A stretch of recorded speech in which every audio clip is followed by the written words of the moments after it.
Picture this, a courtroom packed wall to wall. Cameras, reporters, victims' families clutching photographs of loved ones they'd lost. The air so thick with tension you could cut it with a knife. At the front, behind a fortress of mahogany and legal documents, sat the Caldwell family. Billionaires. Untouchable. Accused of crimes that had killed 17 people and poisoned hundreds more, and they were about to walk free. The prosecution had nothing left. Every witness had disappeared. Every piece of evidence had mysteriously vanished. The judge was seconds away from dismissing the case. Justice was about to fail. Again. And then something impossible happened. A woman stood up from the back of the courtroom. Not a lawyer, not an expert witness, not someone anyone had ever noticed before. She was the janitor, 52 years old, wore the same navy blue uniform she'd worn for 23 years. Name tag slightly crooked. Diane Foster. The Caldwell lawyers actually laughed. Out loud, in a courtroom, Your Honor. One of them said, barely hiding his smirk, "The cleaning lady can't testify." "This is absurd," but Judge Bowen, exhausted and desperate, said 4 words that would change everything. "I'll allow it. Speak!" And when Diane Foster opened her mouth, the first sentence that came out made the entire courtroom fall silent.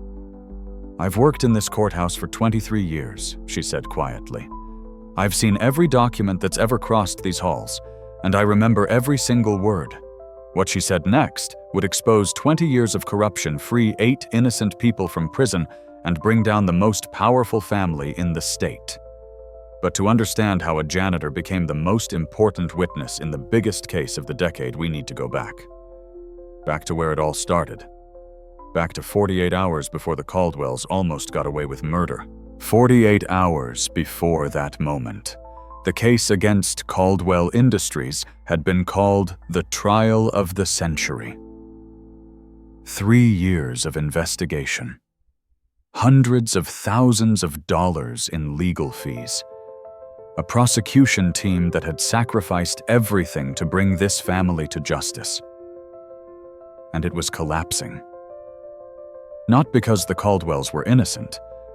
Everyone knew they were guilty. The evidence was overwhelming. 17 people dead from chemical exposure, hundreds more sick, children with cancer, families destroyed. But evidence doesn't matter when it disappears. Witnesses don't matter when they refuse to testify, and justice doesn't matter when it can be bought. The Caldwells had done what they'd always done. They'd made the problem go away. With money, with threats, with power. 48 hours. That's all the prosecution had left. 48 hours to find something, anything that could save this case. And they had nothing. But what they didn't know was that someone had been watching. Someone they'd never noticed. Someone who'd seen everything, heard everything, remembered everything. Someone who was about to prove that sometimes the most powerful person in the room is the one everyone ignores. Her name was Diane Foster. And if you'd walked past her in that courthouse any day for the past 23 years, you wouldn't have given her a second glance. That was the point. Diane was 52 years old, 5'4", quiet voice. She wore the same navy blue janitor's uniform every day, name tag pinned slightly crooked over her heart. She started work at 9 p.m. when everyone else went home, and she finished at 5 a.m. before the courthouse came alive again. She cleaned. That was her job. Emptied trash cans, mopped floors, wiped down desks in judges' chambers and lawyers' offices, vacuumed courtrooms where justice was supposed to happen. She was invisible, and she knew it. But Diane Foster had a secret. Something she'd had since she was a little girl. Something that most people considered a party trick, nothing more. Photographic memory. Perfect, total photographic memory. She could glance at a page once and recite it word for word years later. She could see a face one time and remember every feature decades into the future. She could overhear a conversation and play it back in her mind like a recording. Most people with photographic memory become doctors or lawyers or professors. Diane became a janitor. Not because she wasn't smart enough for more, but because life doesn't always care about your potential. She'd grown up poor, south side of the city. Single mother who worked 3 jobs. Diane had been smart, brilliant even, but college wasn't an option. Not when your mom could barely keep the lights on. So at 19, Diane got a job. Janitor at the county courthouse. Decent pay, good benefits, steady work. She told herself it was temporary. 23 years later, she was still there. But she wasn't alone. Diane had a son, Terrence Foster. And Terrence was everything to her. Smart like his mother. Kind. Funny. He'd graduated high school with honors. Got a scholarship to community college. He was studying engineering. He was going to make something of himself. He was going to have the life Diane never could. And then 8 years ago, Terrence's life ended. Not literally, but close enough. He was 20 years old, walking home from his night shift at a warehouse. Wrong place, wrong time. Police found drugs in a car nearby. Someone said they saw a young black man running from the scene. Terrence matched the description. Black. Early 20s. That was enough. He was arrested. Public defender spent maybe 4 hours on his case. Evidence was circumstantial, but the prosecution had a witness. A witness who later, years later, would admit he'd been pressured to identify someone, anyone. Terrence Foster was convicted of drug trafficking. 25 years to life. Sent to a maximum security prison 6 hours away from his mother. And then, 2 years ago, something even worse happened. A prisoner was killed during a riot. Terrence was in the wrong place at the wrong time. Again. Security footage was grainy. Witnesses were unreliable. But someone had to be responsible. They charged Terrence with murder, death penalty case. Diane couldn't afford a good lawyer. The public defender assigned to Terrence's appeal spent maybe an hour reviewing the case. Said the chances of overturning the conviction were slim. Said Terrence should accept a plea deal. But there was no deal. The prosecution wanted the death penalty. And they got it. Terrence Foster, innocent of everything he'd been accused of, was sitting on death row, waiting to die for crimes he didn't commit. Diane visited him every month, 6 hours each way. She'd sit across from him in that cold visiting room, separated by glass, talking through a phone that always had a strange echo. Don't give up, she'd tell him. I'm going to find a way, I promise. But she didn't know how. She was just a janitor. She had no power, no connections, no money. All she had was her memory. And for 8 years, that hadn't been enough, until now. To understand what happened next, you need to understand who the Caldwells were. The Caldwell family wasn't just wealthy. They were dynasty wealthy. Old money mixed with new money. The kind of family that had buildings named after them. The kind that donated millions to politicians and expected something in return. At the top of this empire sat Graham Caldwell, 74 years old. Silver hair, expensive suits, a face that looked kind in photographs, but cold in person. He'd built Caldwell Industries from a small chemical manufacturing plant into a multi-billion-dollar corporation. But Graham hadn't built his fortune through innovation or hard work. He'd built it through shortcuts. Illegal dumping, bribing inspectors, paying off politicians, destroying anyone who got in his way. For 40 years, Graham Caldwell had operated above the law, and he'd taught his children to do the same. His son Preston Caldwell was 46, Chief Operating Officer of Caldwell Industries. Handsome, charismatic, ruthless. Preston oversaw the company's operations, which meant he was the one who made the decisions that killed people. 3 years ago, Caldwell Industries had been contracted to dispose of chemical waste from manufacturing plants across the state. Proper disposal was expensive. Very expensive. It required special facilities, strict protocols, government oversight. Preston Caldwell decided that was too much trouble.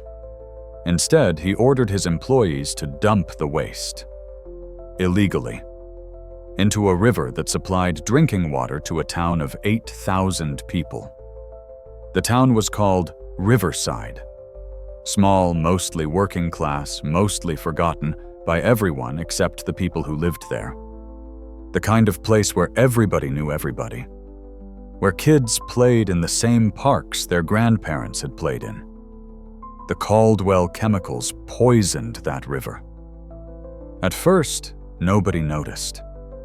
The contamination was invisible, tasteless, odorless. But then people started getting sick. A 10-year-old girl named Madison Brooks developed leukemia, then her younger brother, then 3 other kids on the same street. A 50-year-old factory worker named Robert Chen Waite, let me correct that. A 50-year-old factory worker named Robert Patterson started having seizures, then his wife, then his neighbor. Within a year, 17 people were dead. Hundreds more were sick. The cancer rates in Riverside were 20 times the national average. And when investigators finally traced the contamination back to Caldwell Industries, Preston Caldwell did what his father had taught him to do. He made it disappear. First, he paid off the initial investigators, made them bury the report, made it look like the contamination came from somewhere else. An old factory, a natural source, anything but Caldwell Industries. When that didn't work, when families started filing lawsuits, he hired the most expensive lawyers money could buy.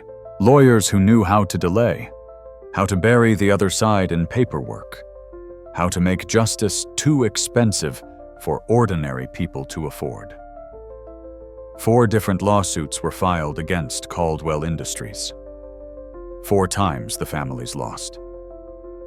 Not because they were wrong, but because the Caldwells had deeper pockets, better lawyers, more time. And then 5 years ago, something changed. A new prosecutor was elected. Her name was Sarah Hendricks, 38 years old, former public defender. She'd grown up in a town like Riverside. She'd seen what happened when powerful people faced no consequences. Sarah Hendricks made the Caldwell case her mission. She spent 3 years building the case, collected evidence, found witnesses, tracked down documents, worked 70-hour weeks for a salary that was maybe 1/10 of what the Caldwell lawyers made. And finally, she had enough. The indictment came down 2 years ago. 17 counts of involuntary manslaughter, hundreds of counts of reckless endangerment, fraud, bribery, conspiracy. The trial was supposed to start a year ago, but the Caldwell lawyers delayed, and delayed, and delayed. And while they delayed, they worked. They found every witness Sarah Hendricks had, and they made them go away. Some were bribed. A factory worker who was going to testify about the illegal dumping suddenly had enough money to retire early, moved to Florida, refused to return phone calls. Some were threatened. A chemist who'd analyzed the contamination found dead animals on her doorstep, her tires slashed, notes telling her what would happen if she testified. Some simply disappeared. Not dead, just gone. New identities, new lives, far away from anything connected to Caldwell Industries. By the time the trial finally started, Sarah Hendricks had lost almost every witness. The evidence was still there, but evidence needs someone to present it, someone to explain it, someone to make it real for a jury. She had nobody. And then 3 weeks into the trial, the evidence itself started disappearing. Key documents went missing from the prosecutor's office. Digital files corrupted. Hard drives crashed. It was almost like someone had access to everything. Like someone on the inside was helping the Caldwells, because someone was. The Caldwells didn't just bribe witnesses. They bribed courthouse employees, clerks who could make files disappear, IT staff who could corrupt data, even a junior prosecutor on Sarah's own team who was passing information to the defense. Sarah didn't know who to trust. She was fighting blind. And the Caldwell lawyers, they knew it. They could smell blood in the water. The lead defense attorney was a man named Vincent Harper, 60 years old, $3,000 suits, Harvard Law. He'd never lost a major case in 30 years of practice. Vincent Harper wasn't just defending the Caldwells, he was destroying the prosecution. Every day in court was a massacre. He'd object to everything, introduce motion after motion, bury Sarah in legal technicalities, and when Sarah tried to present evidence, Harper would tear it apart.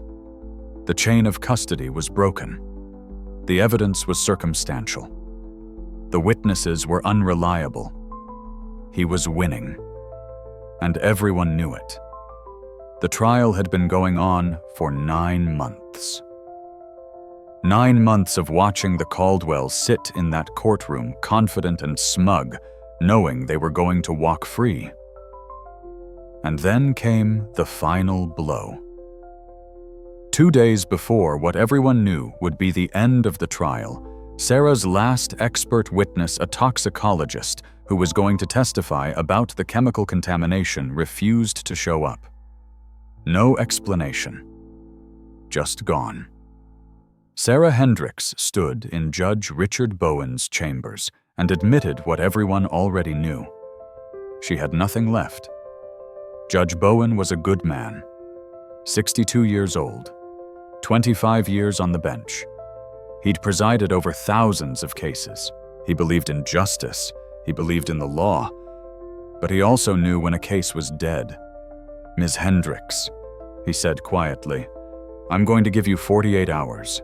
If you can't produce any new evidence or witnesses, I'm dismissing this case." 48 hours. Sarah walked out of that courthouse knowing she'd failed. 17 people were dead. Hundreds more were sick. And the people responsible were going to face no consequences. The Caldwells were going to win.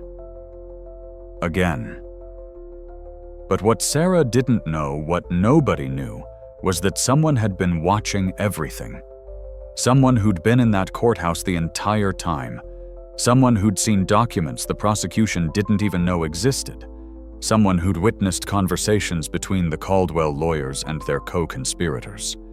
Someone who remembered everything. Sarah Hendricks didn't sleep for the next 48 hours. She went through everything again. Every piece of evidence, every witness statement, every document, looking for something, anything she might have missed. There was nothing. The Caldwell lawyers had been thorough, brilliantly, ruthlessly thorough. Sarah's office looked like a disaster zone. Files everywhere, coffee cups stacked on every surface. Her assistant had stopped trying to clean up. There was no point. On the wall, Sarah had created a timeline. A massive poster board showing every piece of evidence, every witness, every connection between Caldwell Industries and the contamination. And in red marker, she'd drawn X's through almost everything. Witness gone. Evidence missing. Document corrupted. X, X, X. She'd called every former witness, begged them to reconsider, offered protection, offered everything she could offer. They all said no. The fear in their voices was real. The Caldwells had gotten to all of them. Sarah tried to find new witnesses, anyone who'd worked at Caldwell Industries, anyone who'd lived in Riverside, anyone who knew anything. But word had spread. Everyone knew that testifying against the Caldwells meant making yourself a target. It meant risking everything, your job, your safety, your life. Nobody was willing to take that risk. On the morning of the second day, with 24 hours left, Sarah met with the victims' families. They gathered in a conference room at a community center in Riverside. 15 people. Mothers who'd lost children, children who'd lost parents, people whose lives had been destroyed by corporate greed and criminal negligence. They looked at Sarah with hope. They still believed she could save this. "I'm so sorry," Sarah said, and her voice cracked. "I don't have anything left. The judge is going to dismiss the case tomorrow." The room was silent. And then the crying started. A woman named Jennifer Brooks, who'd lost her 10-year-old daughter Madison to leukemia, stood up. "So they just get away with it," she said. "They killed my baby, and they just walk away." Sarah couldn't answer. Because yes, that's exactly what was about to happen. An older man, William Patterson, whose wife had died from the contamination, shook his head. 25 years I worked in this town. Raised my kids here. Thought this was a safe place. And now my wife is gone, my neighbors are sick, and the people responsible get to go home to their mansions and their fancy cars and their perfect lives." He looked at Sarah with such sadness. "The system is broken," he said. "It doesn't work for people like us. It only works for people like them." Sarah wanted to argue, wanted to say he was wrong, but she couldn't. Because sitting in that room looking at these devastated families, she knew William Patterson was right. The system was broken. That night, Sarah went back to the courthouse one last time. It was late, past midnight. The building was empty except for the night security guard and the cleaning crew. She sat in the courtroom where the trial had been held. The same courtroom where in 12 hours Judge Bowen would dismiss the case. The same courtroom where the Caldwells would celebrate their victory. Sarah Hendricks, who'd dedicated 3 years of her life to this case, who'd sacrificed her relationships and her health and her sanity, put her head in her hands and cried. She didn't notice the janitor who was cleaning the courtroom, didn't see the woman in the navy blue uniform carefully mopping the floors, emptying the trash cans, wiping down the benches. Didn't notice when the janitor paused for a moment, mop in hand, and looked at the prosecutor with something like understanding in her eyes. Because Diane Foster knew exactly how Sarah Hendricks felt. Diane had watched this trial every night for 9 months. Not in the courtroom during the day, she had to work during the day at other jobs to make ends meet. But she read the transcripts. She saw the evidence. She cleaned the prosecutor's office and saw the desperation. And more importantly, Diane had watched the Caldwell lawyers. She'd cleaned their conference room after their strategy meetings. She'd emptied their trash cans filled with documents they thought no one would ever see. She'd been in the courthouse at 2 a.m. when Vincent Harper met with a courthouse clerk and handed over an envelope stuffed with cash. She'd seen everything, and she'd remembered everything. For 8 years, Diane had kept her head down, stayed invisible, didn't make waves, because she had Terrence to think about. If she lost this job, she couldn't afford the bus fare to visit him in prison, couldn't afford the phone calls, couldn't afford the commissary money that made his life behind bars slightly more bearable. But watching this case fall apart, watching justice fail again, watching powerful people get away with killing 17 innocent people, something inside Diane Foster changed.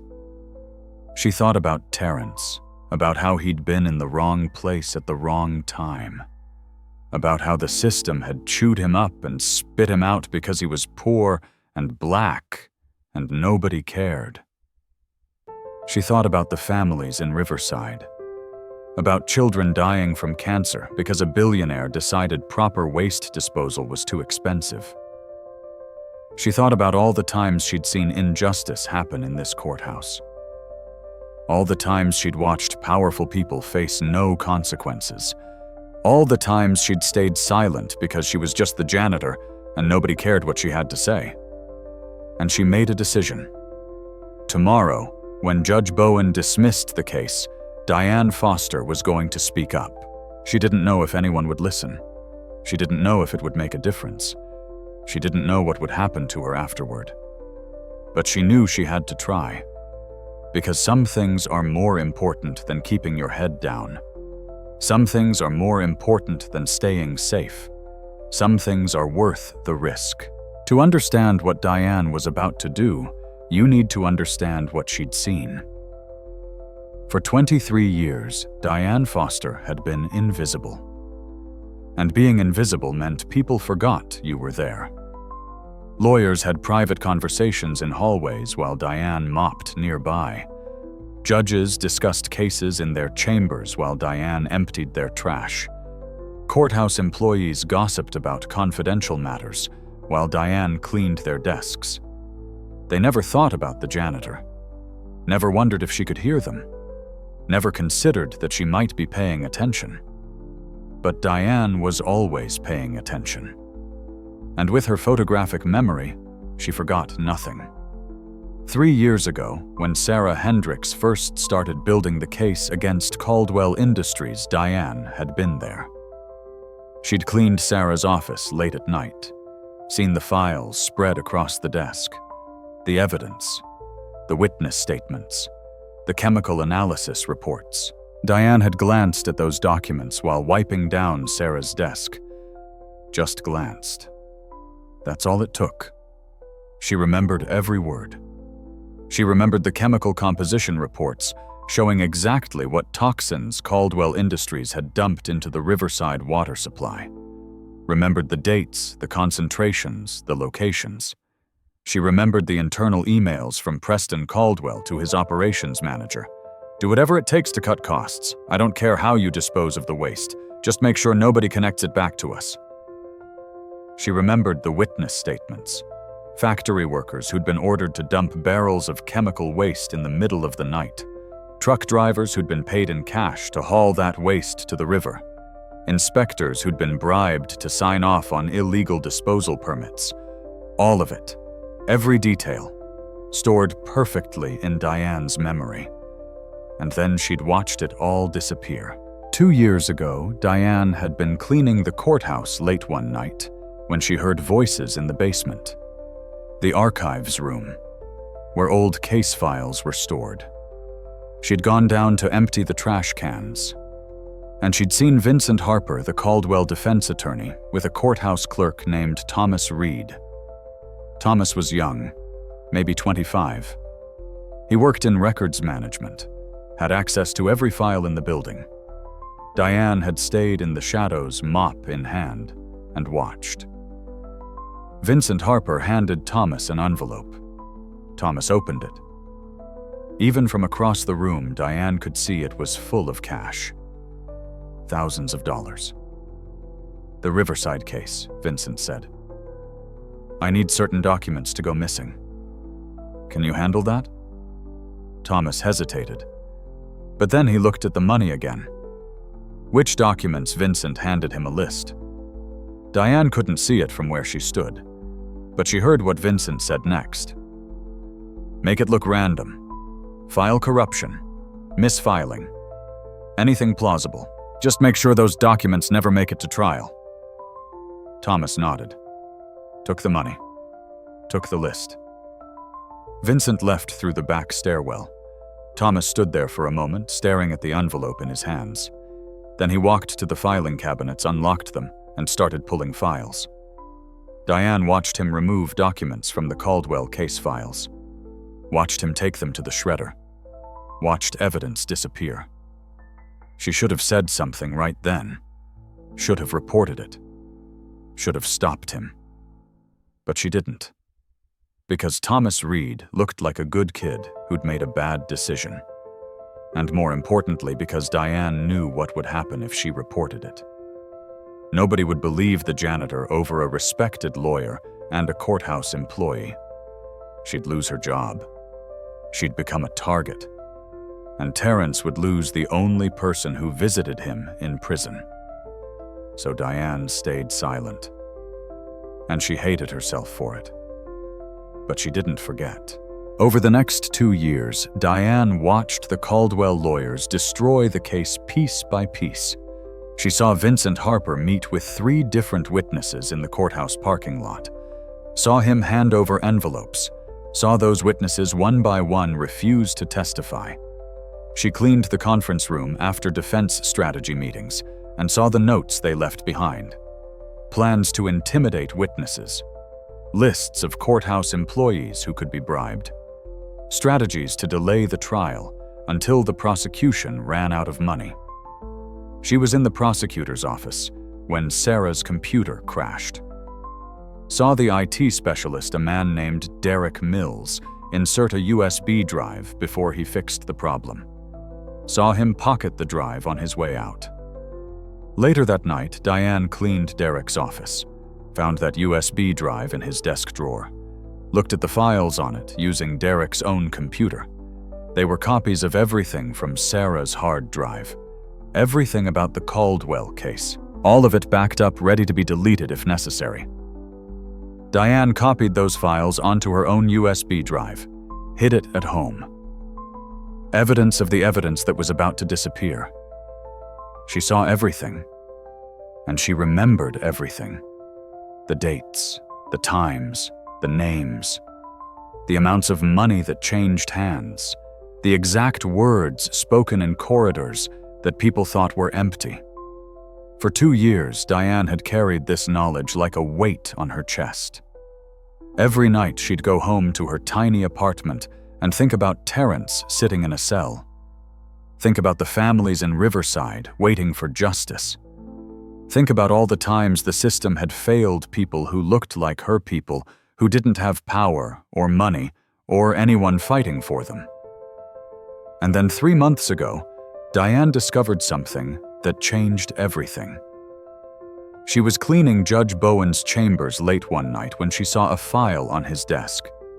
It was marked confidential. It wasn't the Caldwell case. It was Terrence's case. Diane's heart stopped. She shouldn't look. She knew she shouldn't look. But it was her son's file right there in front of her. She looked. It was a review of Terrence's death penalty appeal. And inside there was something Diane had never seen before. A memo. From the original prosecutor who'd convicted Terrence 8 years ago. A prosecutor named Andrew Mitchell. The memo was brief, casual, like it wasn't important. Foster case. Witness identification may have been influenced by improper procedures. Recommend review if appeal is filed. However, case unlikely to be overturned given current political climate. Defendant fits profile. Defendant fits profile. Terrence had been convicted because he fit a profile. Young, black, poor. He didn't have a good lawyer, didn't have family with connections, so he was convenient. But that wasn't the most important part of the memo. At the bottom, there was a note. Handwritten. Almost illegible, but Diane's photographic memory captured it perfectly. Witness compensation handled by T. Reed per standard procedure. T. Reed. Thomas Reed. The same courthouse clerk who was taking bribes from Vincent Harper to destroy evidence in the Caldwell case. Thomas Reed had been involved in Terrence's case 8 years ago, had handled witness compensation, had been part of whatever improper procedures the memo mentioned. And suddenly everything connected. The corruption in the Caldwell case wasn't new. It wasn't an isolated incident. It was systematic. It ran through the entire courthouse, through the entire justice system. Thomas Reed was just one piece, but he connected to everything. including her son's wrongful conviction. Diane stood in Judge Bowen's chambers holding that file in her shaking hands and realized something. If she could expose what was happening in the Caldwell case, if she could bring down this network of corruption, she might be able to save Terrence. It wouldn't be easy. It would be dangerous. But it was a chance. Maybe the only chance she'd ever have. And that's when Diane Foster decided she was going to testify. The night before the final hearing, Diane Foster couldn't sleep. She sat in her apartment, a tiny one-bedroom on the south side, and stared at the photograph on her wall. Terrence, 8 years old in the picture, gap-toothed smile, holding a trophy from his school science fair. He'd built a model volcano, had been so proud of it, had stayed up until midnight making sure the eruption mechanism worked perfectly. That little boy had grown into a good man, a man who'd never hurt anyone, a man who was sitting on death row for a crime he didn't commit. In 6 months, Terrence was scheduled for execution. 6 months. Diane looked at her hands. 52 years old, worn from decades of cleaning. Rough skin, broken nails. These were not the hands of someone who changed the world, but they were the hands she had. On her kitchen table sat everything she'd collected over the past 2 years. Not physical evidence. She couldn't steal documents from the courthouse that would have been obvious. But she had something better. She had her testimony. Detailed notes of everything she'd witnessed. Dates, times, names, conversations. The location of Derek Mills' USB drive.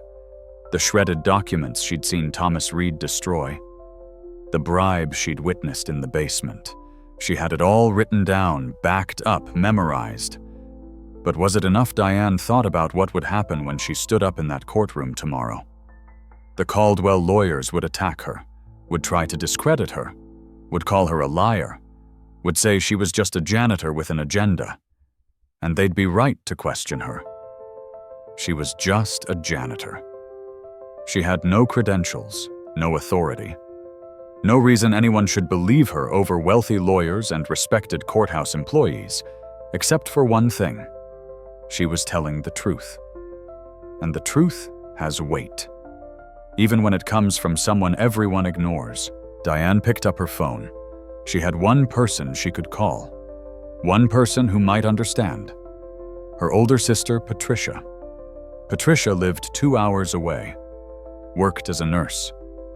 She was the practical one, the careful one, the one who always told Diane not to take risks.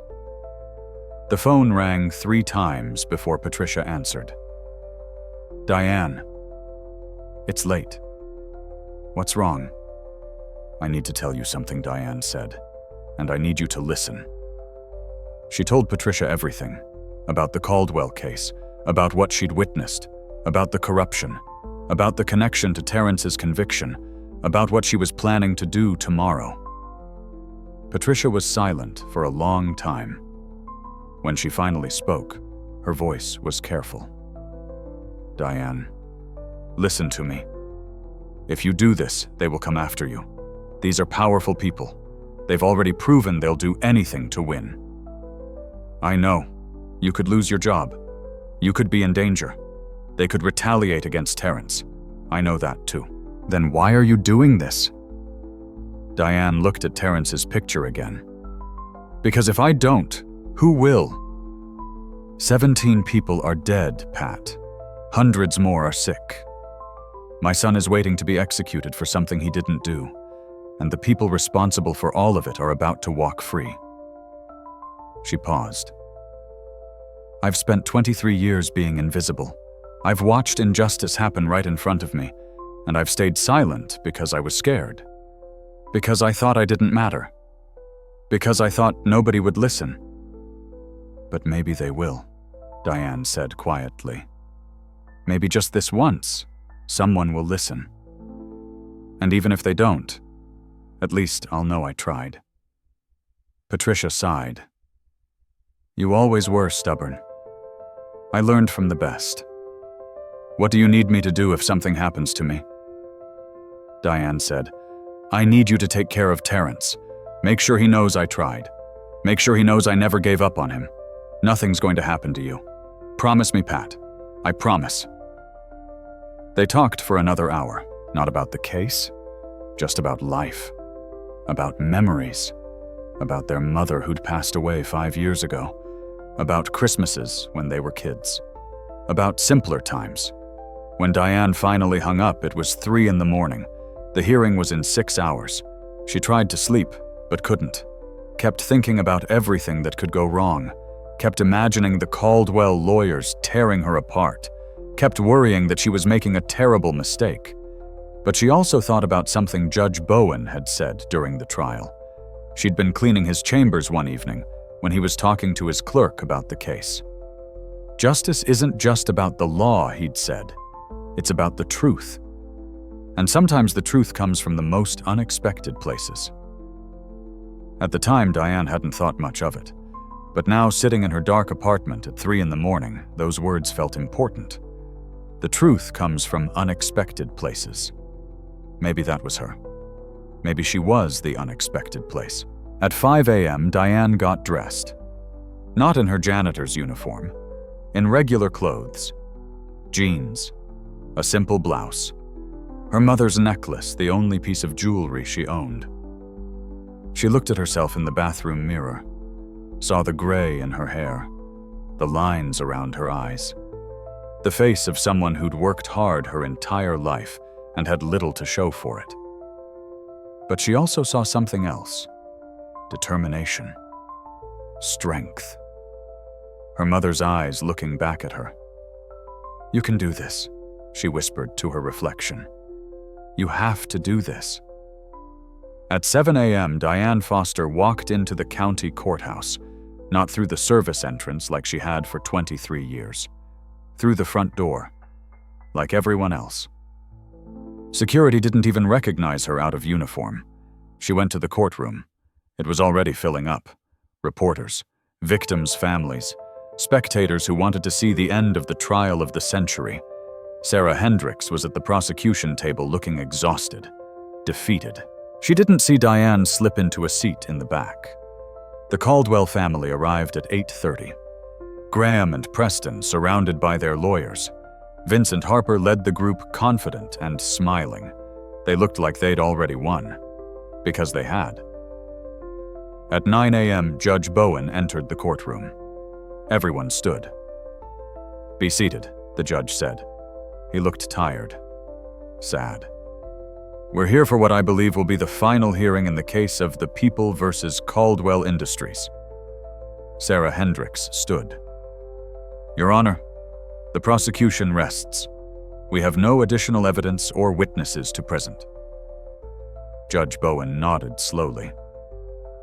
"Mr. Harper, would the defense like to make a motion?" Vincent Harper stood buttoning his expensive suit jacket. "Yes, Your Honor. The defense moves for immediate dismissal of all charges. The prosecution has failed to meet its burden of proof. There is insufficient evidence to proceed. This was it. The moment the case died." Judge Bowen looked at Sarah Hendricks. Gave her one last chance. "Ms. Hendricks, do you have any response to this motion?" Sarah opened her mouth, closed it. She had nothing. "Your Honor," she finally said, her voice barely above a whisper, "the prosecution. The prosecution!" And that's when Diane Foster stood up. "Your Honor," she said, her voice cutting through the silence, "I have something to say." Every head in the courtroom turned. Sarah Hendricks looked confused. Judge Bowen frowned. The Caldwell lawyers looked annoyed. And Vincent Harper, who'd met with Thomas Reed in the courthouse basement 2 years ago, who'd bribed witnesses and destroyed evidence, who'd done everything possible to ensure the Caldwells walked free, looked at the woman standing in the back of the courtroom and had absolutely no idea who she was. But he was about to find out. The courtroom fell silent, all eyes on Diane Foster. Judge Bowen leaned forward. "Ma'am, this is a closed proceeding. If you're not a party to this case, I'm going to have to ask you to leave." Diane's heart was pounding so hard she thought everyone could hear it. but she kept her voice steady. "Your Honor, I've worked in this courthouse for 23 years. I'm the night janitor, and I have information relevant to this case." A ripple of confusion went through the courtroom. The janitor. Someone in the gallery laughed. Vincent Harper stood up. "Your Honor, this is absurd. The cleaning lady can't just interrupt a court proceeding. I move that she be removed immediately." But Judge Bowen held up his hand. There was something in Diane's eyes, something that made him pause. He'd been a judge for 25 years. He'd seen every kind of witness, every kind of testimony, and he'd learned to recognize when someone was telling the truth. This woman standing in the back of his courtroom in jeans and a simple blouse looked terrified, but she also looked determined. "Approach the bench," Judge Bowen said. "Ms. Hendricks, Mr. Harper, and you, ma'am. Come forward." Diane walked down the center aisle of the courtroom. Her legs felt weak. Every step felt impossible, but she kept walking. Sarah Hendricks watched her approach, confused and desperate. Any lifeline, even from a janitor, was better than nothing. When they reached the bench, Judge Bowen looked at Diane. "What's your name?" "Diane Foster, Your Honor." "And you say you have information about this case?" "Yes, sir." Vincent Harper interrupted. "Your Honor, Ms. Foster is not on the witness list. She has no credentials. This is clearly a desperate last-minute attempt by the prosecution to salvage a failed case." "I didn't know about her," Sarah said quickly. "Your Honor, I've never spoken to Ms. Foster before this moment." Judge Bowen studied Diane. "Ms. Foster, what information do you have?" Diane took a breath. "I've seen everything, Your Honor. For 2 years I've watched this case. I've cleaned the offices, the conference rooms, the chambers. I've been here when nobody else was, and I've seen things that nobody knows about, things that were destroyed, things that were hidden, evidence of corruption." Vincent Harper laughed. Actually laughed. "Your Honor, this is ridiculous. She's the janitor. She's making this up. This is obviously a ploy." But Judge Bowen was still looking at Diane. "What kind of things did you see, Ms. Foster?" "I saw evidence being destroyed," Diane said. "I saw witnesses being bribed. I saw courthouse employees taking money to make documents disappear. I saw everything, and I remember all of it." Sarah Hendricks' eyes widened. "Your Honor, I'd like to call Ms. Foster as a witness." "Objection." Vincent Harper was getting angry now. "She's not qualified. She has no expertise. This is testimony from someone with no credibility trying to influence this court at the last possible moment." Judge Bowen held up his hand again. He looked at Diane for a long moment. Then he looked at the Caldwell family sitting smugly at the defense table. Then at the victims' families in the gallery watching with desperate hope. "Here's what we're going to do," Judge Bowen said. "I'm going to allow Ms. Foster to testify. Mr. Harper, you'll have every opportunity to cross-examine her. If her testimony has no merit, it will become immediately obvious. But I'm not going to dismiss this case without hearing what she has to say." "Your Honor, I must object in the strongest possible terms," Vincent Harper said. "Your objection is noted," Judge Bowen replied. "But my decision stands. We'll take a 15-minute recess. When we return, Ms. Foster will take the stand." He banged his gavel. The courtroom erupted. Reporters were already on their phones. The Caldwell lawyers were huddling together, angry and confused. The victims' families were crying, daring to hope again. Sarah Hendricks grabbed Diane's arm as they left the bench. "Who are you?" she whispered. "What do you know?" "Everything," Diane said quietly. "I know everything." During the 15-minute recess, Vincent Harper and his team of lawyers scrambled. They had no idea who Diane Foster was, hadn't prepared for her, didn't know what she was going to say. One of the junior lawyers pulled up Diane's employment record. She's been working here for 23 years. Janitor, night shift. No criminal record. No connection to any of the victims or witnesses that we can find. Then why is she doing this? Vincent demanded. Preston Caldwell, who'd been quiet until now, spoke up. It doesn't matter. She's a janitor. Nobody's going to believe her.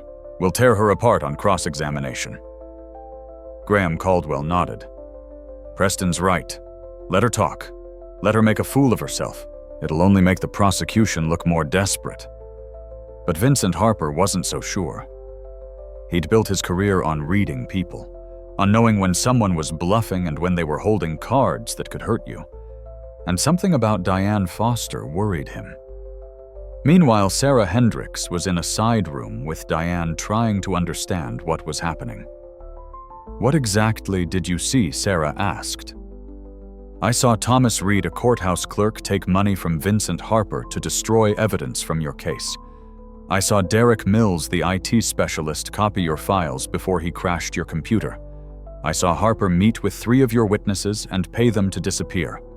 I know where the deleted files are. I know who was bribed. I know everything. Sarah stared at her. Why didn't you come forward before Diane's eyes filled with tears? Because I was scared. Because I'm just a janitor and nobody listens to people like me. Because I have a son in prison and I couldn't risk losing my job. But you're here now. Why? Because I can't watch it happen anymore, Diane said. I can't watch justice fail. Not again. Sarah grabbed Diane's hands. Can you prove any of this? I can tell you exactly what I saw. Dates, times, locations, exact words. I have a photographic memory. I remember everything. Sarah's legal mind was racing. Testimony about witness tampering and evidence destruction. If it was credible, if she could corroborate any of it, it could be enough to reopen the case. Maybe even enough to bring charges against the Caldwell lawyers themselves. But could they make a jury believe a janitor? They're going to attack you, Sarah warned. They're going to question your memory, your motives, everything about you. Are you ready for that? Diane thought about Terrence, about the 17 dead victims, about 23 years of being invisible. I'm ready, she said. When court resumed, the gallery was packed. Word had spread. Something unexpected was happening in the Caldwell case. Diane Foster took the witness stand. Her hand shook as she placed it on the Bible and swore to tell the truth.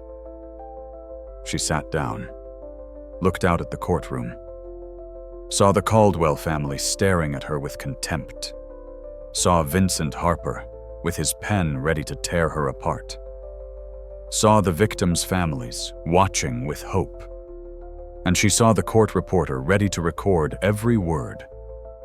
This was it. This was her chance. Maybe her only chance. Judge Bowen nodded to Sarah Hendricks. Counselor, you may proceed. Sarah stood, walked to the witness stand, looked at Diane with gratitude and hope. Please state your name for the record. Diane Foster. And what is your occupation? I'm a janitor. Night shift at this courthouse. Have been for 23 years. Sarah paused, letting that sink in. 23 years. This woman had been part of the courthouse for 2 decades. Invisible, but present. Foster, Sarah said, do you have any personal connection to Caldwell Industries or this case? No, ma'am. Have you been approached by anyone to testify here today? No, ma'am. Then why are you here? Diane looked directly at the jury. Because I've seen things that nobody else has seen, and I can't stay silent anymore. Sarah nodded. Ms. Foster, I want to be very clear about something. You're about to give testimony about serious allegations of corruption and obstruction of justice. Do you understand the weight of what you're saying? Yes, ma'am. I understand. And are you prepared to tell this court the truth, regardless of the consequences? Diane's voice was steady now. Yes, ma'am. I am. Sarah took a breath. Then please tell us what you know. And Diane Foster began to speak. The courtroom was absolutely silent as Diane began. 2 years ago, she said I was working my regular shift. It was about 11 p.m. I was in the basement of the courthouse in the archives room emptying trash cans. Her voice was quiet but clear. Everyone leaned forward to hear. I heard voices. 2 men. I recognized one of them. Vincent Harper, the defense attorney for Caldwell Industries. The other man was Thomas Reed, a clerk who works in records management. Vincent Harper's pen stopped moving. He looked up sharply. I stayed where I was, Diane continued. I didn't want to interrupt, but I could see them, and I could hear everything they said. What did you hear, Ms. Foster? Sarah asked. Diane looked directly at Vincent Harper. I heard Mr. Harper give Thomas Reed an envelope full of cash, thousands of dollars, and I heard him say, "The Riverside case. I need certain documents to go missing. Can you handle that?" A murmur went through the courtroom. Judge Bowen banged his gavel. Order. Thomas Reed took the money, Diane said, and then Mr. Harper gave him a list. He said, "Make it look random, file corruption, misfiling, anything plausible. Just make sure those documents never make it to trial." Vincent Harper stood up. Your Honor, this is an outrageous fabrication. I demand— Sit down, Mr. Harper, Judge Bowen said coldly. You'll have your chance to cross-examine. Ms. Hendricks, continue. Sarah was trying to keep her hands from shaking. Ms. Foster, what happened after you overheard this conversation? I watched Thomas Reed go to the filing cabinets, watched him pull documents from the Caldwell case files, watched him shred them. Which documents, I don't know all of them, but I saw some of the page headers as he was pulling them. Chemical analysis reports, witness statements from factory workers, internal emails from Caldwell Industries. Sarah felt her chest tighten. Those were some of the key pieces of evidence that had mysteriously disappeared from her case. Ms. Foster, why didn't you report what you saw? Diane's voice dropped. Because I was afraid. I'm a janitor, Ms. Hendricks. Who was going to believe me over a respected lawyer and a courthouse employee? I was afraid of losing my job. I was afraid of what they might do to me. And I was afraid because my son is in prison and I'm the only person he has. She looked down at her hands. I've regretted my silence every day since then, but I'm not staying silent anymore. The courtroom was riveted. You could have heard a pin drop. Sarah continued. Did you witness any other incidents of corruption or evidence tampering? Yes, ma'am. Multiple times over the past 2 years. Please describe them. And Diane did.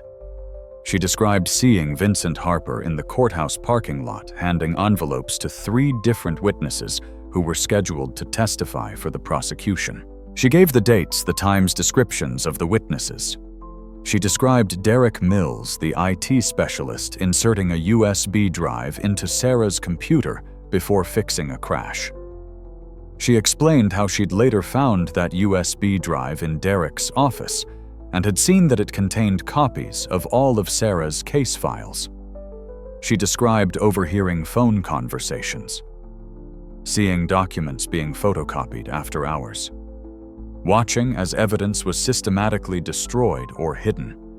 For every incident, she gave specific details: dates, times, exact locations, exact words spoken. It was devastating testimony. The Caldwell lawyers were frantically taking notes, trying to find inconsistencies, preparing their cross-examination. Preston Caldwell was pale. Graham Caldwell's jaw was clenched, and the victims' families in the gallery were crying. Because finally, someone was telling the truth about what had happened to their case. Sarah asked one more question. Miss Foster, you mentioned you have a photographic memory. Can you explain what that means? It means I remember everything I see or hear perfectly. I can't forget, even if I want to. And you remember all of these incidents you've described. Every detail. I could write down every word that was spoken, draw a map of where everyone was standing, tell you what they were wearing. I remember all of it. Sarah nodded. Thank you, Ms. Foster. No further questions. She sat down, her heart pounding. It was strong testimony, credible, specific, damning. But now came the hard part. Vincent Harper stood up. He looked at Diane with cold fury. Ms. Foster, he said, his voice dripping with contempt. You expect this court to believe that you, a janitor, just happened to witness multiple acts of corruption and just happened to remember every detail perfectly? Diane met his eyes. I don't expect anything, Mr. Harper. I'm just telling the truth. The truth, Vincent repeated. Or a convenient story you've made up to help a failing prosecution. I'm not making anything up. Really? Then let's test this supposed photographic memory of yours. This was the moment Diane had been dreading. The cross-examination. The part where they tried to destroy her credibility. But she was ready. Because everything she'd said was true. And the truth she'd learned is harder to shake than lies. Vincent Harper circled the witness stand like a shark. He'd destroyed countless witnesses before. This janitor would be no different. Ms. Foster, you claim to have a photographic memory. Is that correct? Yes, sir. And you've had this your entire life, since I was a child, yes.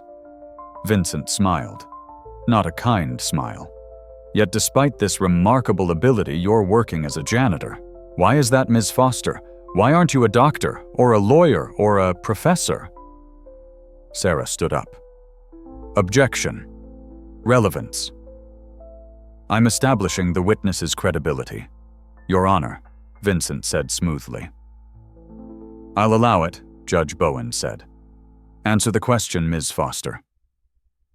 Diane looked at Vincent steadily. Because I grew up poor, Mr. Harper. I couldn't afford college. I needed a job with steady pay and benefits. That's why I'm a janitor. How convenient. A genius janitor who just happens to have witnessed a vast conspiracy. It's not a conspiracy, Mr. Harper. It's corruption. And there's a difference. A few people in the gallery snickered. Vincent's jaw tightened. Let's test this memory of yours, he said. He picked up a document from the defense table. This is a page from one of the case files you claim to have seen. I'm going to show it to you for 10 seconds. Then I'm going to ask you questions about it. He approached Diane with the document, held it in front of her for exactly 10 seconds, then pulled it away. Now, Ms. Foster, what was the date on that document, March 15th, 2021? What was the subject line, Internal Memorandum, Re-Waste Disposal Procedures, Riverside Facility? Who was it from Preston Caldwell to Jonathan Hughes, Operations Manager? Vincent's confidence faltered slightly, but he pressed on. What was the first paragraph? Diane closed her eyes. When she spoke, her voice was clear and steady. Jonathan, we need to discuss the cost overruns at the Riverside facility. The proper disposal procedures are eating into our quarterly profits. I need you to find alternative solutions that will reduce costs by at least 40%. I don't care how you do it. Just make sure it's not traceable back to company leadership. We have shareholders to answer to, and I won't let environmental regulations destroy our bottom line. The courtroom was silent. Vincent checked the document in his hand. Every word Diane had recited was exact, perfect. He tried to hide his shock. Lucky guess. It's not a guess, Mr. Harper. I remember. Vincent grabbed another document. Let's try again. 10 seconds. He showed her a different page, pulled it away. Tell me what it says. Diane recited the entire page, word for word, including the signatures at the bottom, the document ID number in the corner, even a small typo in the third paragraph. Vincent's face was reddening. Anyone could have studied these documents beforehand. This proves nothing. I wasn't given these documents beforehand, Diane said. You just showed them to me. You could have seen them before. During your janitorial work. I did see them before Diane agreed. 2 years ago when I was cleaning Ms. Hendricks' office. That's why I remember them. Sarah stood up. Your Honor, I'd like to conduct a demonstration. With the court's permission, I'd like to show Ms. Foster a document she has never seen before and test her memory. Judge Bowen nodded. Proceed. Sarah grabbed a random document from a file on another case, something completely unrelated to Caldwell Industries. She showed it to Diane for 10 seconds. Then she handed it to Vincent Harper. Mr. Harper, please ask Ms. Foster to recite this document. One she couldn't possibly have seen before today. Vincent looked at the document, looked at Diane. He was trapped. Tell me what it says, Ms. Foster. Diane recited the entire page. A legal brief about a traffic accident case. Every word, every comma, the case number, the attorney's name, everything. Sarah took the document back from Vincent and held it up for the jury to see. Perfect match. The jury was staring at Diane with amazement. This wasn't a trick. This wasn't coaching. This woman actually had a photographic memory, which meant everything she'd testified about was likely true. Vincent Harper knew he was losing. He changed tactics. Ms. Foster, you mentioned you have a son in prison. Is that correct? Yes, sir. And what is he in prison for? He was wrongfully convicted. He's innocent. That's what every mother of a convicted criminal says, isn't it? Sarah stood up. Objection. Argumentative and prejudicial. Sustained, Judge Bowen said. Mr. Harper, get to your point. My point, Your Honor, is that Ms. Foster has a motive to lie. She wants to create chaos in this courthouse, to undermine the justice system that convicted her son. Diane's voice was quiet, but firm. Mr. Harper, I'm not trying to undermine the justice system. I'm trying to save it. There's a difference. Is there? You claim to have witnessed all these acts of corruption, yet you said nothing for 2 years. And now, conveniently, when the prosecution is desperate, you suddenly appear with this dramatic testimony. Isn't it possible you're simply making all of this up? No, sir, no. You're certain I'm certain because I'm telling the truth. The truth, Vincent said mockingly. Let me ask you this, Ms. Foster. In 2 years of supposedly witnessing this grand corruption, did you take any photographs, any recordings, any physical evidence whatsoever? Diane hesitated. No, sir. No. So we only have your word. The word of a janitor with a convicted criminal for a son who claims to have a perfect memory but has no proof of anything she's saying. I have proof, Diane said quietly. Vincent stopped. Excuse me, I said I have proof. The courtroom erupted. Judge Bowen banged his gavel. Order, Ms. Foster. What do you mean you have proof? Diane looked at Sarah. I told you I found Derek Mills' USB drive, the one with copies of your case files. I made a copy before I put it back. It's at my apartment. Every file he stole from you. All of it. Sarah's eyes went wide. Your Honor, I request an immediate recess to retrieve this evidence. Vincent Harper was panicking now. Your Honor, this is completely improper. There's no chain of custody. This evidence would be inadmissible. We'll worry about admissibility later, Judge Bowen said. Ms. Hendricks, how long would you need? An hour, Your Honor. Ms. Foster lives 20 minutes from here. Court will recess for 2 hours. When we return, I expect to see this USB drive. He banged his gavel. The courtroom exploded with noise. Diane was escorted out by courthouse security for her protection, now not because she was in trouble. Sarah went with her. The Caldwell lawyers huddled together, arguing frantically. This was falling apart. Their entire strategy was collapsing. Preston Caldwell grabbed Vincent Harper's arm. "Fix this. I don't care how. Fix it." But Vincent didn't know how. He'd built his career on controlling the narrative, on having the best information, on being 3 steps ahead. For the first time in 30 years, he was losing. 2 hours later, court reconvened. Sarah Hendricks held a USB drive in a clear evidence bag. "Your Honor, we've retrieved the USB drive from Ms. Foster's apartment. Our IT specialist has confirmed it contains copies of the case files that were deleted from my computer 2 years ago. Files that Ms. Foster testified she saw Derek Mills copy." Judge Bowen looked at the defense table. Mr. Harper Vincent stood slowly. He had nothing. "Your Honor, we'd need time to examine this evidence and verify its authenticity." "I'm sure you would," Judge Bowen said dryly. "Bailiff, please locate Derek Mills and Thomas Reed. I want them in this courtroom immediately." Within 30 minutes, both men were brought in. Derek Mills looked confused. Thomas Reed looked terrified. Judge Bowen addressed them directly. "Gentlemen, you are not under oath at this moment, but I'm informing you that you are now subjects of a criminal investigation. Ms. Foster has given testimony suggesting you participated in evidence tampering and obstruction of justice. Do either of you wish to make a statement?" Thomas Reed broke first. He was young, scared. He hadn't signed up for this. "I want a lawyer," he said, his voice shaking. "But, Your Honor, I'll tell you everything. Vincent Harper paid me. He paid me to destroy documents. I have bank records. I have texts. I'll cooperate fully if you grant me immunity."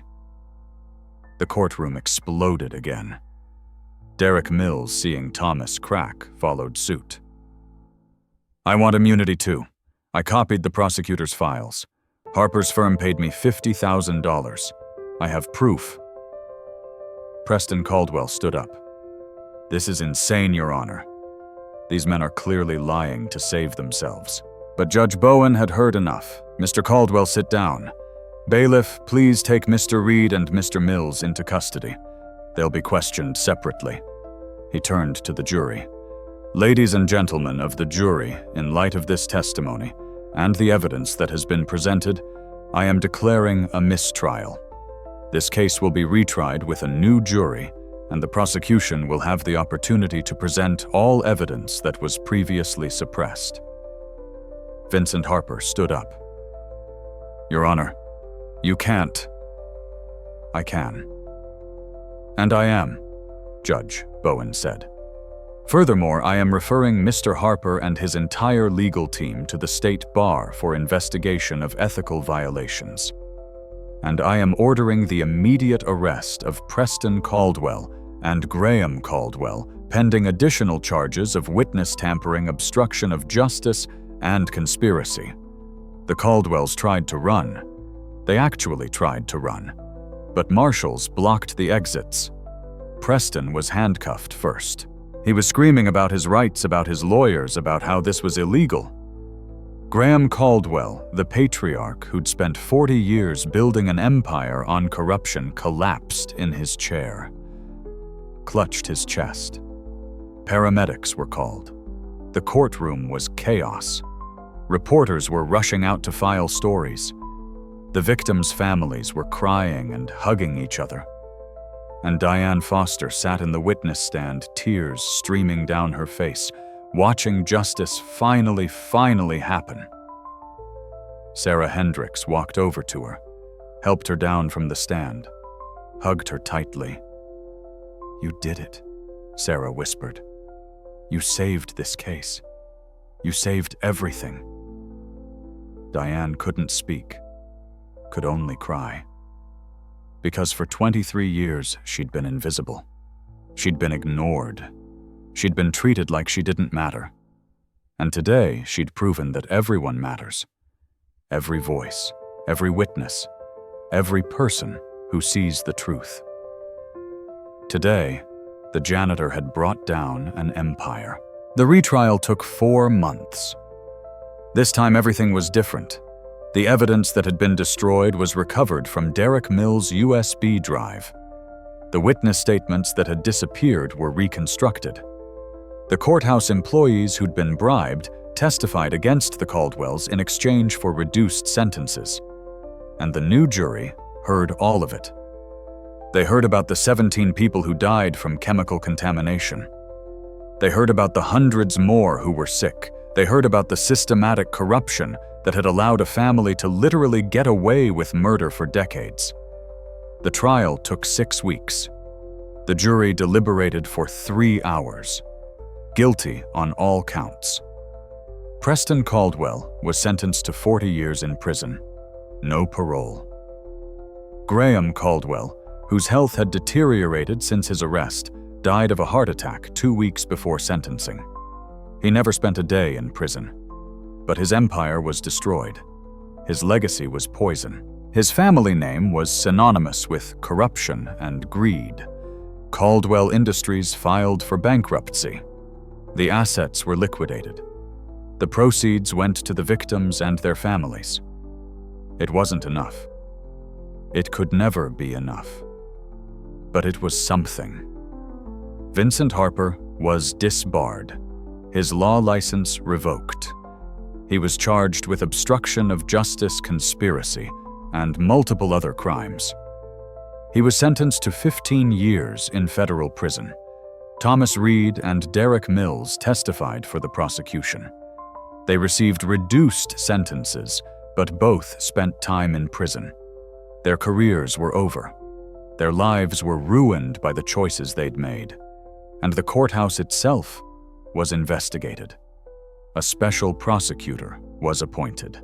They found evidence of corruption going back decades. Judges who'd taken bribes, prosecutors who'd buried exculpatory evidence, defense attorneys who'd thrown cases. 12 people were ultimately charged. 8 were convicted. The entire justice system in that county was torn apart and rebuilt from the ground up. But that wasn't the most important part.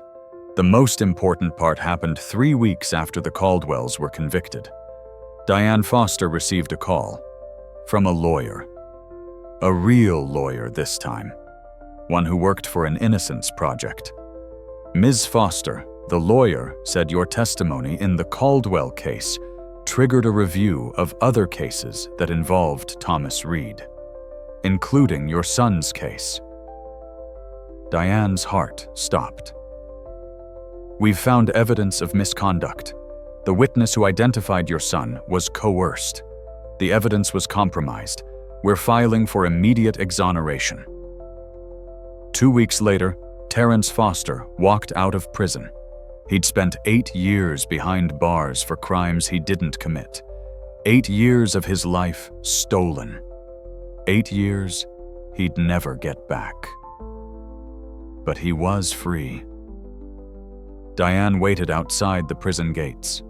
She hadn't slept in 2 days, couldn't eat, could barely breathe.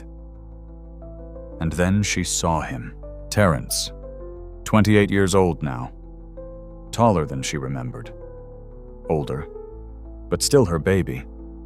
He walked through those gates, squinting in the sunlight, looking around like he couldn't believe it was real. And then he saw his mother. They ran to each other, collided, held on like they'd never let go. Mom Terrence sobbed into her shoulder. "Mom, you saved me. You saved me." No, baby, Diane whispered, tears streaming down her face. "We saved each other." They stood there for a long time, mother and son, reunited, free. The cameras captured it. The image would run on every news channel, would be on the front page of every paper. A black woman in her 50s hugging her son who'd been wrongfully convicted. Both of them crying. Both of them finally getting the justice they deserved. It became an iconic photograph, a symbol of hope, of perseverance, of what happens when someone refuses to stay silent. But for Diane and Terrence, it was just a moment, a beautiful, precious moment The first moment of their new lives. The days after Terrence's release were a blur. News crews camped outside Diane's apartment. They wanted interviews, wanted to hear the story, wanted to turn Diane and Terrence into symbols. Diane refused most of them. She'd spent 23 years being invisible. Now everyone wanted to see her. It was overwhelming. But there was one interview she agreed to. A local reporter named Angela Martinez. Young, earnest. She reminded Diane of Sarah Hendricks. Angela came to Diane's apartment with a small crew. They set up cameras in the tiny living room. Ms. Foster. Angela asked, "What made you decide to speak up?" After all those years of silence, Diane thought about it. "I couldn't watch it happen anymore," she said finally. "I couldn't watch justice fail. Not again. And I thought about my son sitting in a cell for something he didn't do. I thought about those 17 people who died. I thought about all the times I'd stayed quiet because I was afraid." She paused, and I realized that fear can't be the thing that stops us, because if we let fear win, then people like the Caldwells will always win, and that's not the world I want to live in. Angela turned to Terrence. "What's the first thing you want to do now that you're free?" Terrence smiled. A genuine smile. The first one Diane had seen in years. "I want to go back to school," he said. "Finish my degree. And then I want to help people. People like me who got caught up in a broken system. I want to make sure what happened to me doesn't happen to anyone else." "Have you thought about what you'll study?" Law Terrence said. "I want to be a lawyer. I want to be the kind of lawyer my mom and I never had. The kind who fights for people who can't afford to fight for themselves." Diane reached over and squeezed his hand. Her son. Her brilliant, strong, resilient son. Prison hadn't broken him. It had forged him into something harder, sharper, something that could cut through the injustice he'd experienced. Angela asked one more question. "Ms. Foster, do you have any regrets?" Diane thought about it. "I regret waiting so long," she said quietly. "I regret all the times I saw something wrong and stayed silent. I regret not speaking up for my son sooner, but I can't change the past. All I can do is make sure the future is different." The interview aired that night. It went viral. Within days, Diane and Terrence's story was everywhere. News networks, social media, documentary producers were calling with offers. But more importantly, it inspired people. Other courthouse employees came forward with stories of corruption they'd witnessed. Janitors, security guards, clerks, people who'd been invisible, people who'd thought nobody would listen. They were listened to now. A nationwide investigation was launched. Courthouses in 12 states were reviewed. More corruption was found. More convictions were overturned. More innocent people were freed. Diane Foster had started something. A movement, a reckoning. But she didn't think about it in those terms. She just thought about it as doing the right thing. Finally. 3 months after Terrence's release, Diane received another call. This one was from the governor. "Ms. Foster, the governor, said I'd like to offer you a position. We're creating a new oversight committee for the state justice system. We need people who understand the system from every level, people who've seen it from the inside, people who care about getting it right." Diane was stunned. "Governor, I'm just a janitor." "No, Ms. Foster," the governor said firmly. "You're the woman who exposed one of the biggest corruption scandals in state history. You're the woman who saved countless lives and freed innocent people. You're exactly the kind of person we need." Diane accepted. She quit her janitorial job. After 23 years of mopping floors and emptying trash cans, She walked out of that courthouse for the last time. But she'd be back. Not as a janitor, as a consultant, as an advocate, as someone with power to change things. Terrence enrolled in community college, started taking classes again, met with lawyers from the Innocence Project who wanted to hire him as a paralegal while he studied. Mother and son, building new lives, together. One evening, about 6 months after everything had happened, Diane and Terrence sat in Diane's apartment.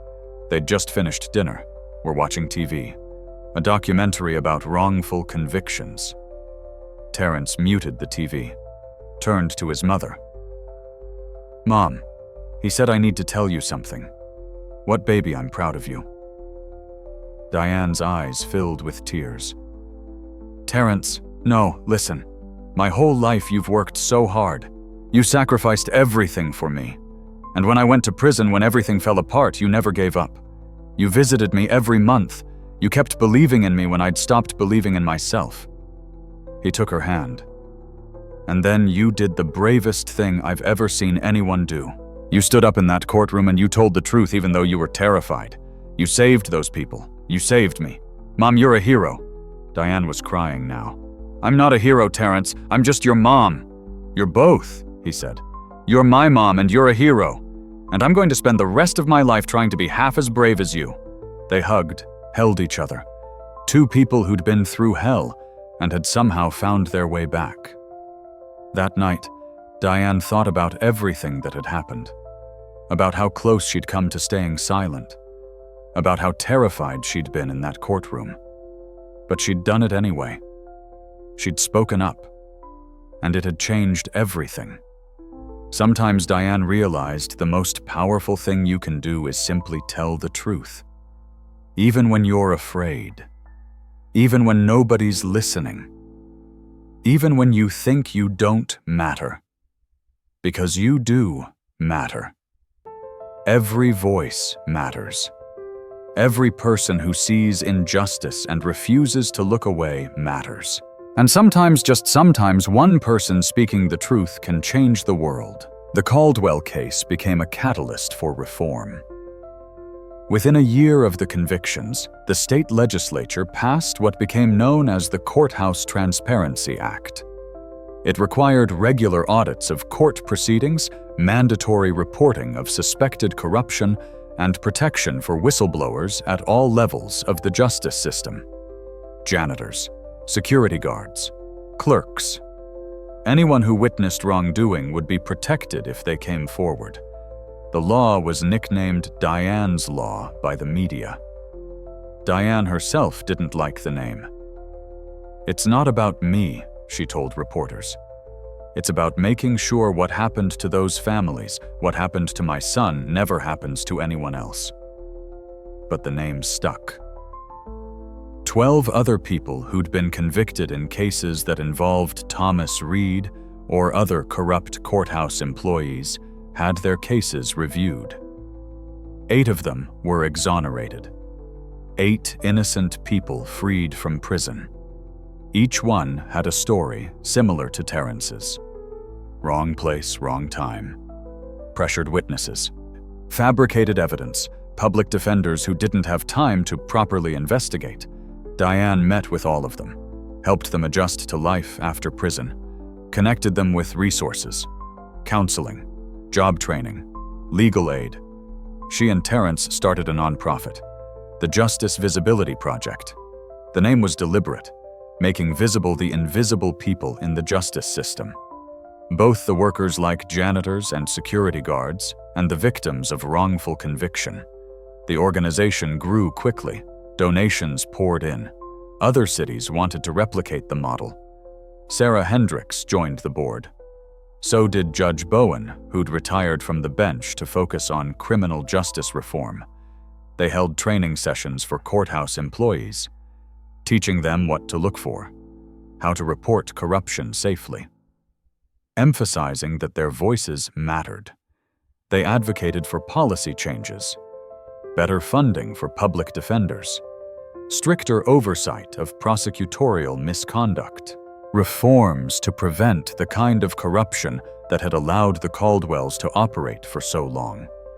They weren't alone. The Caldwell case had energized a movement.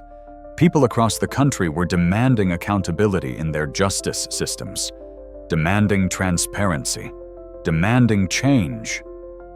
It wasn't easy. Change never is. There was resistance. There were setbacks. There were people in power who liked things the way they were. But momentum was building. 2 years after Diane's testimony, the American Bar Association created a new award, the Diane Foster Award for Courage in the Pursuit of Justice. It would be given annually to someone who, like Diane, had put themselves at risk to expose corruption or free the wrongly convicted.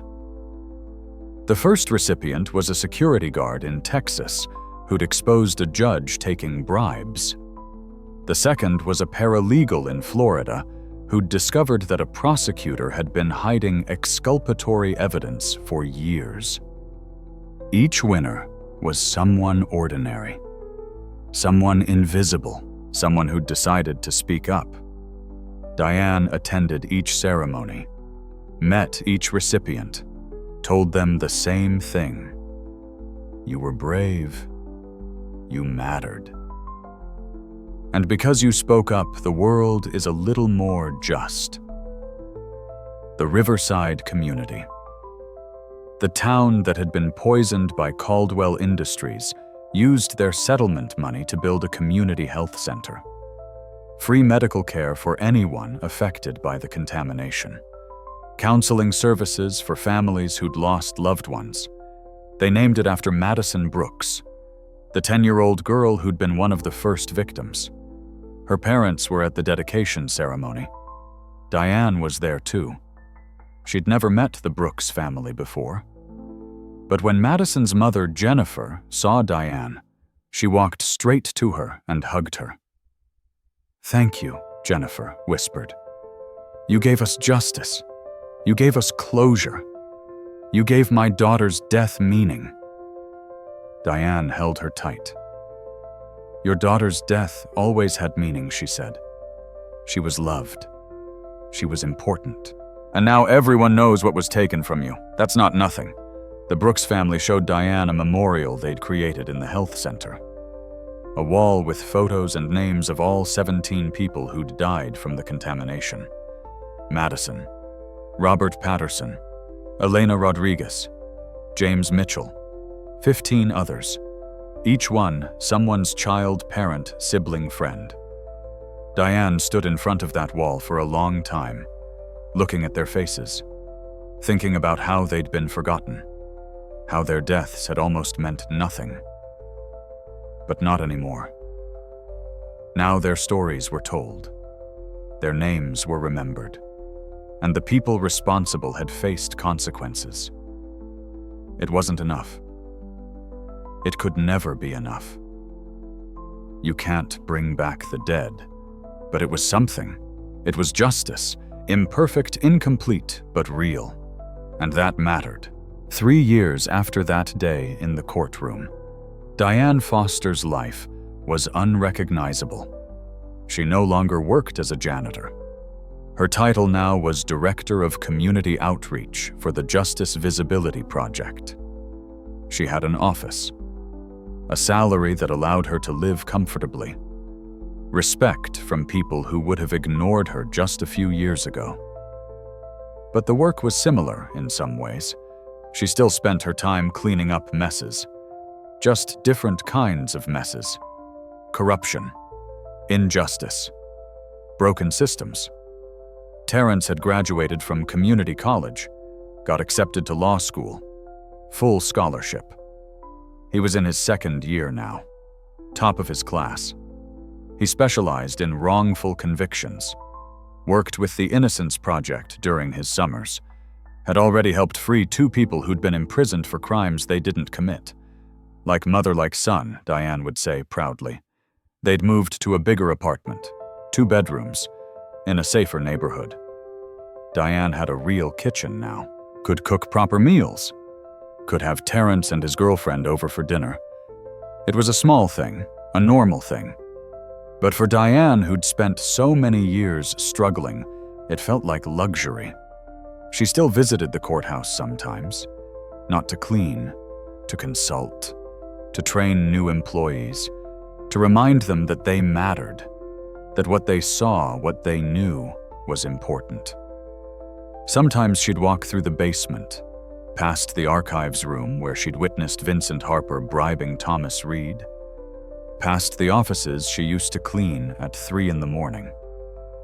It felt strange, like visiting a past life. One day, she ran into Judge Bowen. He was in the courthouse for a ceremony.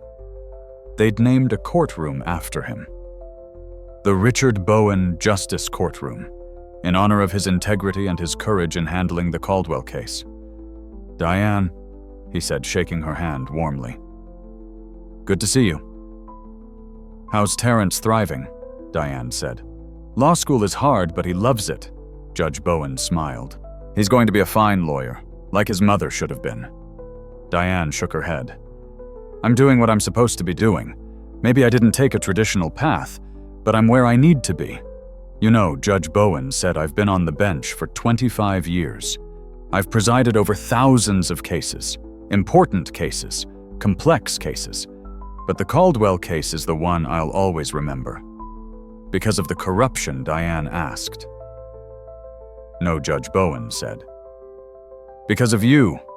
Because you reminded me why I became a judge. To serve justice, real justice. Not just the law, but what's right." He looked at her seriously. "You did something I'd never seen before. You, someone with no power, no authority, no credentials, stood up in my courtroom and changed the course of justice. You proved that the system can work, when people are brave enough to demand it." Diane didn't know what to say, so she just nodded. Judge Bowen continued. "Every judge should have a Diane Foster moment. A reminder that justice isn't about power or money or who has the best lawyers. It's about truth. And sometimes truth comes from the most unexpected places." He shook her hand again. "Thank you, Diane, for everything." After he left, Diane stood in the courthouse hallway, this building where she'd spent 23 years invisible, where she'd mopped floors and emptied trash and saw things nobody else saw. This building where she'd finally been seen. She thought about all the people who'd doubted her, who'd laughed at the janitor trying to testify, who'd thought she didn't matter. She thought about Vincent Harper now in prison, the Caldwells, their empire destroyed, Thomas Reed and Derek Mills who'd thought nobody was watching. But someone had been watching.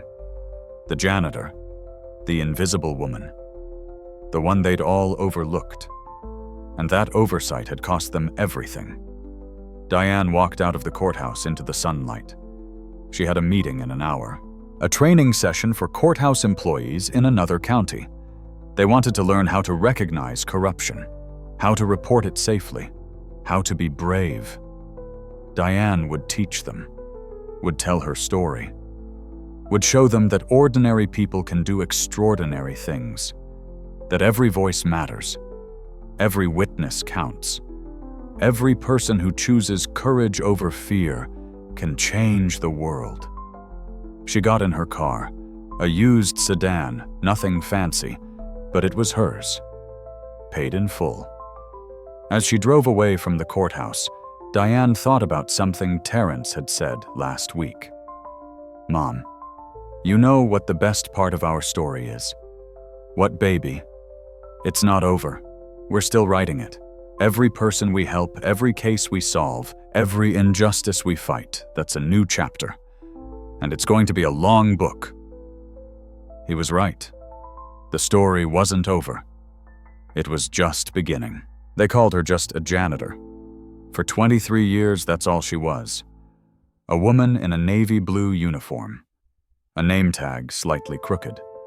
Someone who cleaned floors and emptied trash cans. Someone nobody noticed. Someone invisible.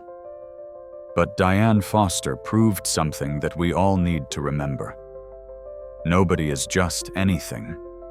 The janitor who sees everything. The security guard who witnesses the bribe. The clerk who notices the missing documents. The person at the bottom of the hierarchy who knows exactly what's happening at the top. They matter. Their voices matter. Their truth matters. For too long, we've lived in a world where power protects power, where money buys silence, where ordinary people are told they don't have the right to speak up. Diane Foster stood in a courtroom and said, "That's wrong." She stood there terrified and alone, knowing she could lose everything. Her job, her safety, the ability to visit her son in prison. But she spoke anyway, and 17 dead victims finally got justice. 8 innocent people were freed from prison. An entire corrupt system was torn down and rebuilt because one person refused to stay silent. That's the real lesson of this story. Not that Diane Foster is a hero, though she is, but that any of us can be Diane Foster. Any of us can witness injustice and choose to speak. Any of us can decide that some things are more important than keeping our heads down and staying safe. Justice doesn't always come from those in power. Sometimes it comes from those who've been watching all along, from the people nobody sees, from the voices nobody listens to, until they do. Diane Foster was a janitor. Now she's an advocate, a director, a voice for the voiceless. But she's still the same person. She still remembers what it's like to be invisible, to be overlooked, to be told you don't matter. And she spends every day proving that everyone matters. The next time you see a janitor, a security guard, a clerk, anyone doing a job that society treats as invisible, remember this story. Remember that person might be witnessing something important, might be carrying a truth that needs to be heard, might be the next Diane Foster just waiting for the courage to speak. And if you're that person, if you're someone who's seen something wrong and you're afraid to speak up, remember this: your voice matters. Your truth matters. You matter. It won't be easy. It might cost you, but some things are worth the cost. Because justice doesn't happen by accident. It happens when ordinary people do extraordinary things. When someone decides that enough is enough. When someone stands up and says, "I saw what happened, and I'm going to tell the truth." Diane Foster was a janitor who brought down an empire. Not with weapons, not with money, not with power, with truth, with courage, with a photographic memory, and an unwillingness to let injustice win. And that's how one woman, one supposedly invisible woman, changed everything. Remember her story. Share her story. And when the time comes when you see something that needs to be said, be brave enough to be the next Diane Foster. Because the world needs more people who refuse to stay silent. The world needs more people who prove that everyone has the power to change the world, if they're brave enough to try.